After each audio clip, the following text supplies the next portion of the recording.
Assalamualaikum warahmatullahi wabarakatuh.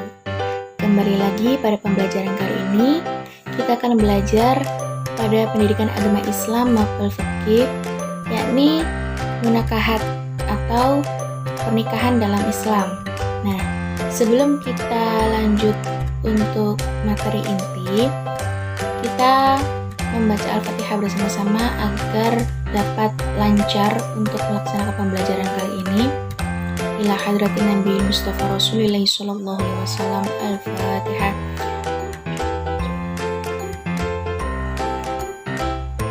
Amin. Oke, baik. Langsung saja di sini saya akan menyampaikan indikator pencapaian, yakni menyebutkan pengertian dari pernikahan, menyebutkan dalil tentang pernikahan, menganalisis dan menyebutkan ketentuan-ketentuan yang ada dalam pernikahan, kemudian menyebutkan macam-macam pernikahan terlarang dalam Islam. Oke, langsung saja. Bismillahirrahmanirrahim. Jadi, kata nikah dalam bahasa Arab itu artinya bertemu, berkumpul, atau bersatu. Tuh. Nah, menurut istilah, nikah itu suatu ikatan lahir batin antara seorang laki-laki dan seorang perempuan untuk hidup bersama dalam suatu rumah tangga melalui akad yang dilakukan hukum syariat Islam secara sah. Menurut Undang-Undang Nomor 1 Tahun 1974, perkawinan ialah ikatan lahir batin antara seorang pria dan wanita sebagai suami istri dengan tujuan membentuk rumah tangga atau keluarga yang bahagia dan kekal berdasarkan ketentuan Tuhan Yang Maha Esa. Nah, maka keinginan untuk menikah itu adalah fitrah manusia, yang mana berarti sifat pembawaan manusia itu sendiri sebagai makhluk Allah Subhanahu wa Ta'ala.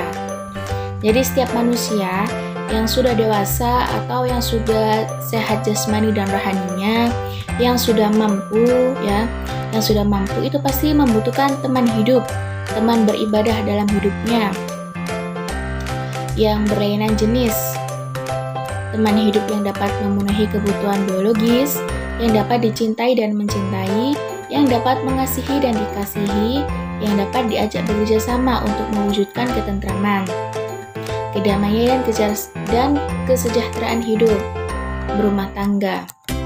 Jadi Rasulullah Shallallahu Alaihi Wasallam bersabda pada hadis riwayat Bukhari Muslim yang artinya, hai para pemuda, barang siapa di antara kamu telah sanggup menikah, maka nikahlah, karena nikah itu dapat menundukkan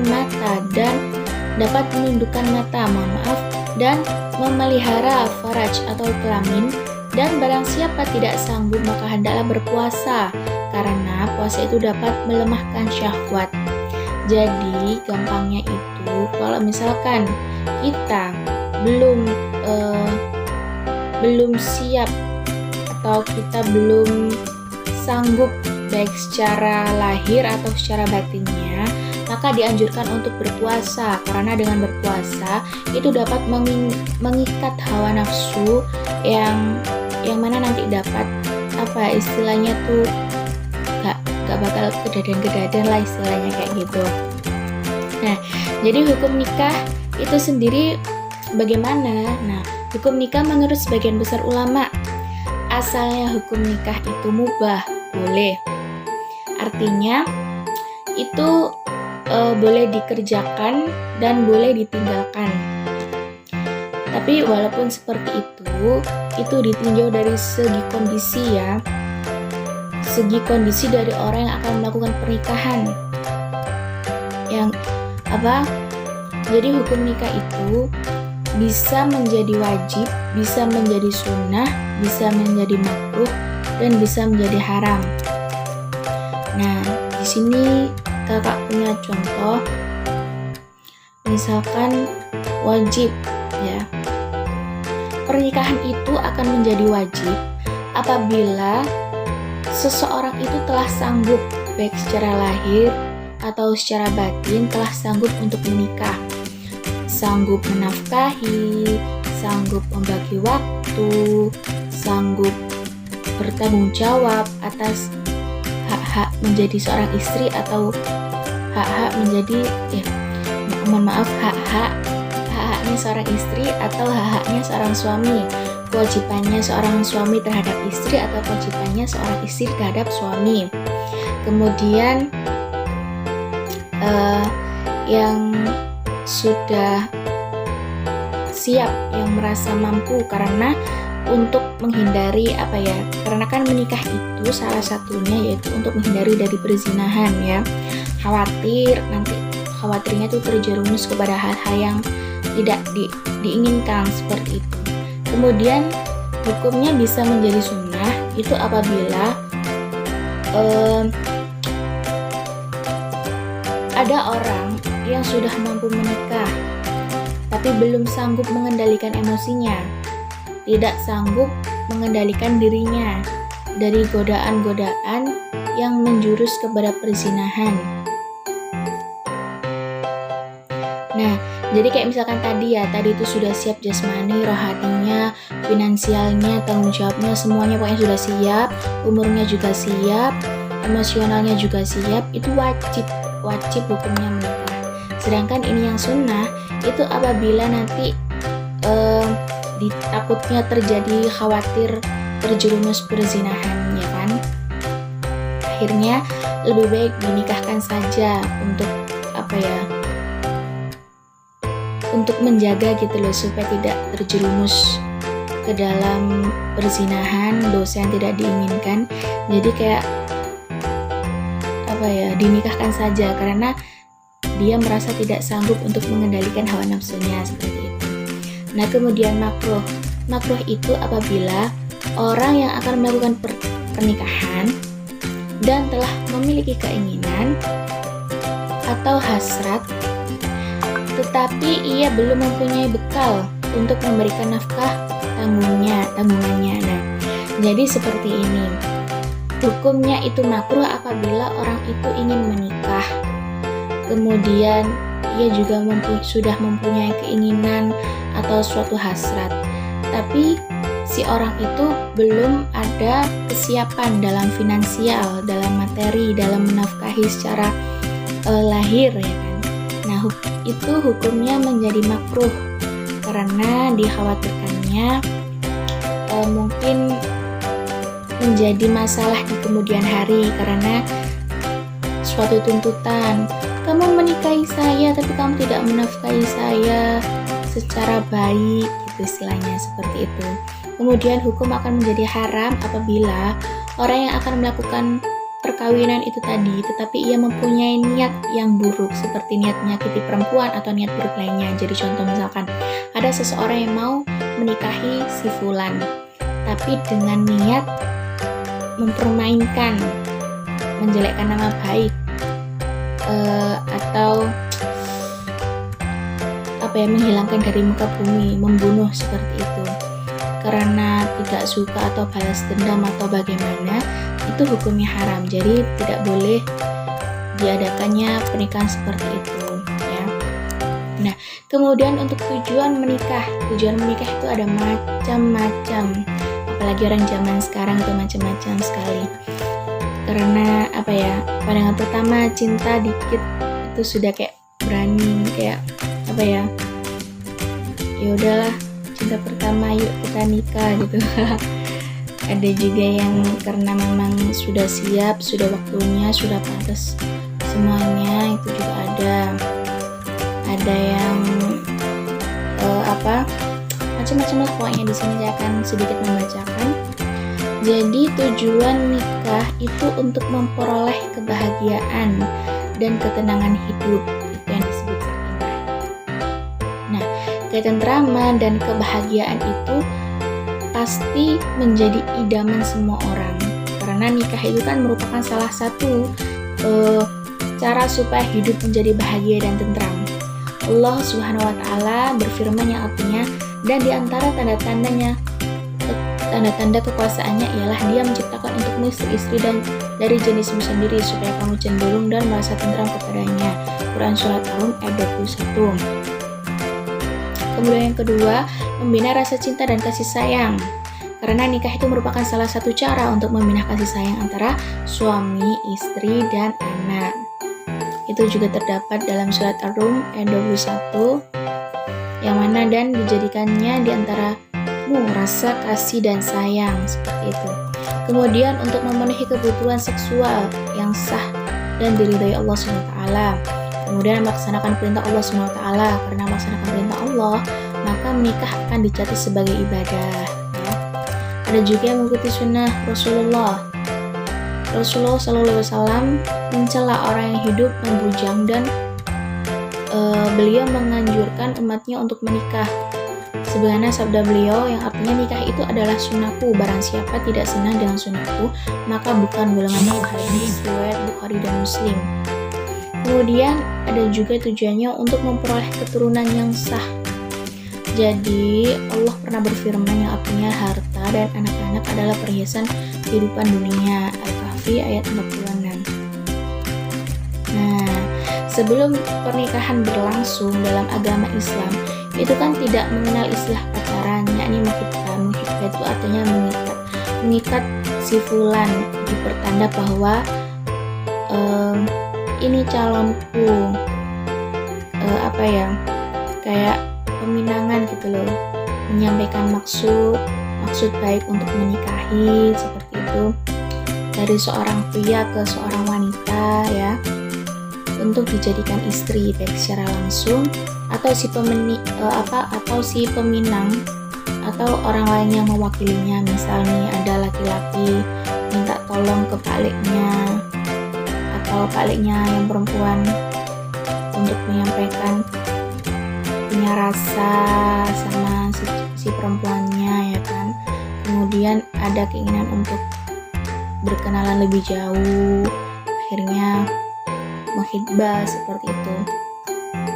Nah, kemudian perempuan yang dipinang itu berhak menerima pinangan itu, berhak juga menolak.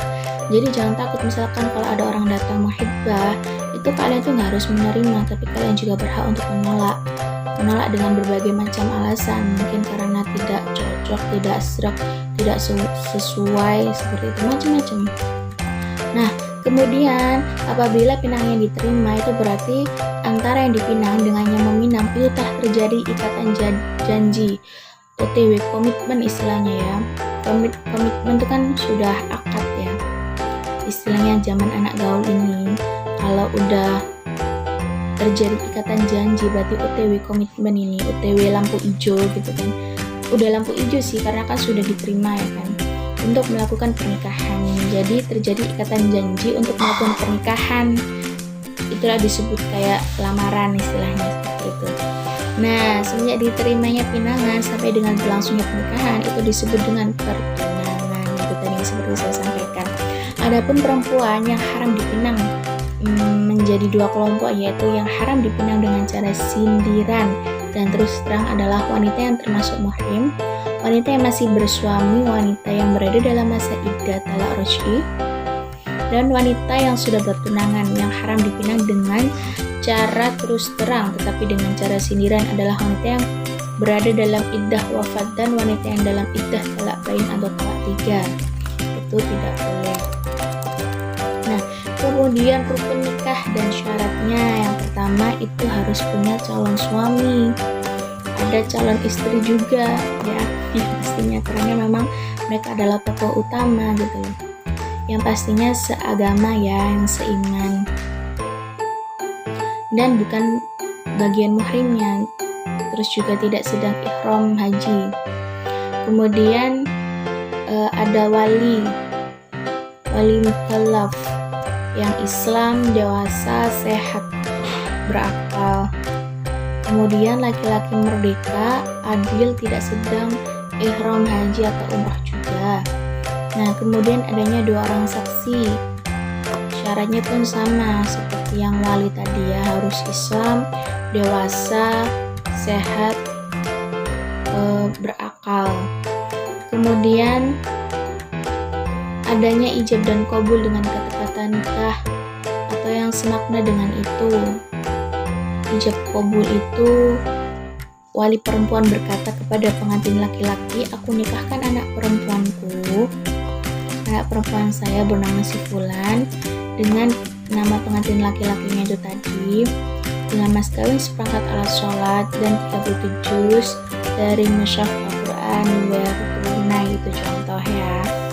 Nah, terus contoh kabulnya, calon suami itu menjawab, saya terima nikah dan perjodohannya dengan diri saya dengan mas kawin tersebut tunai gitu. Jadi mohon maaf, ini saya sambil baca karena memang di sini kita sambil belajar, karena saya takut salah dalam menyampaikan, jadi alangkah lebih amannya saya membaca supaya lebih jelas. Nah, dalam bahasa Arabnya itu seperti ini. Misal, ankah tika wa zawjatuki fulanati binati bla bla bla bimahri adawatis sholati wasalasina juzu min mushafil Quran halan. Kemudian dijawab, qabil tu nikaha wa taswijaha li nafsi bil mahri halan madkur, ya seperti itu. Nah, sudah bisa dibayangkan kan buat adik-adik dan penonton video ini, bayangan menikah itu yang seperti apa. Nah, kemudian di sini saya akan menyampaikan muhrim itu yang seperti apa. Oh, maaf. Menurut Islam dalam ilmu fikih, muhrim itu kan wanita yang haram dinikahi. Nah, maksudnya tadi yang saya mau sampaikan, penyebab wanita haram dinikahi itu karena apa? Yaitu wanita yang haram dinikahi itu karena keturunan, karena saudara persesusuan, ibu kandung dan seterusnya ke atas. Itu contoh yang keturunan ya. Mohon maaf kok berbelit ya. Wanita yang haram dinikahi karena keturunan itu kayak misal ibu kandung dan seterusnya ke atas, seperti ibu, nenek dari ayah, nenek dari ibu, nenek dari ayah.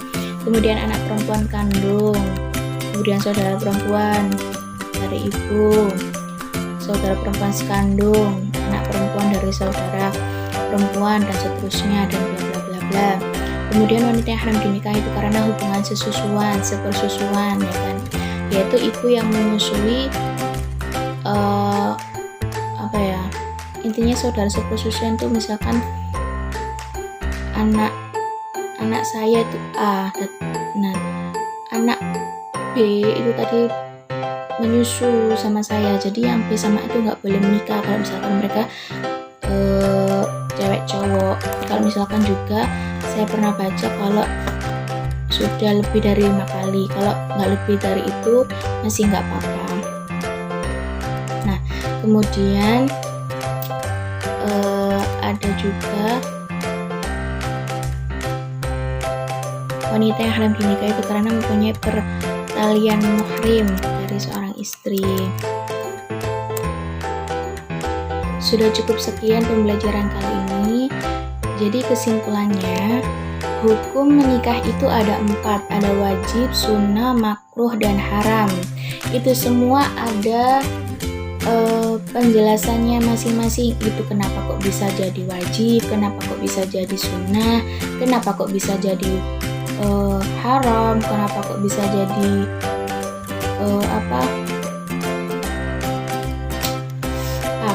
lupa makruh, maaf ya.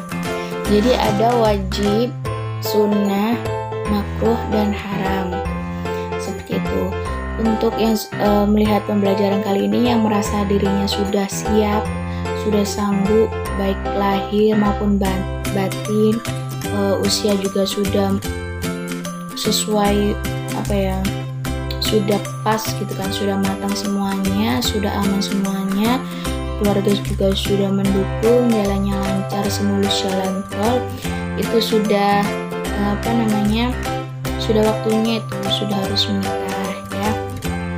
Jangan ditunda-tunda, khawatirnya nanti malah terjerumus ke perzinahan seperti itu. misal sudah siap ya kan, tapi terlalu terobsesi dengan kerja, nikahnya nanti dulu sampai nggak sadar usianya sudah sampai hampir 35 tahun misalkan untuk yang cowok. Untuk yang perempuan nggak sadar sudah 27 tahun ya kan, seperti itu. Jadi kurang lebihnya mohon maaf.